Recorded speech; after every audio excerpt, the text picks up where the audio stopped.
the Dacia Sandero, a cracking little runner. But even the best cars need to breathe right. Today we're giving this 2009 1.4 MPI a breath of fresh air, literally. We're swapping out the standard air filter for a cold air intake. That means more power, better fuel economy, and a sportier sound. Let's get stuck in. Remember, safety first. Always disconnect your battery before working on your car. And if you're not sure about something, ask a professional mechanic for help. This guide is for informational purposes only. Now let's get started. Before we begin, let's gather our tools. You'll need a flathead screwdriver, a Phillips head screwdriver, a socket wrench with an extension, and a 10mm socket.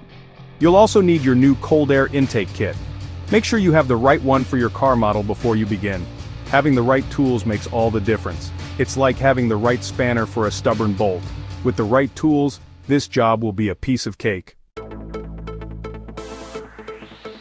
First, locate your air filter on top of the engine. It's usually a black plastic cover right on top of your engine. Open the cover by releasing the clips or unscrewing the lid. Inside, you'll see your old air filter. Carefully remove it. Now, with the old filter out, have a good look at the air intake tube.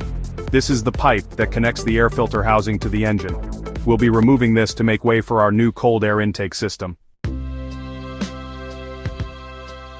Now for the fun part. Install your new cold air intake according to the instructions provided with the kit. This usually involves connecting the intake pipe to the throttle body, securing it with clamps, and then attaching the air filter to the other end of the pipe. And there you have it. You've successfully installed a cold air intake on your Dacia Sandero. Now, reconnect your battery and start the engine. You should notice a sportier engine note and perhaps a bit more pep in your Sandero's step. Happy driving!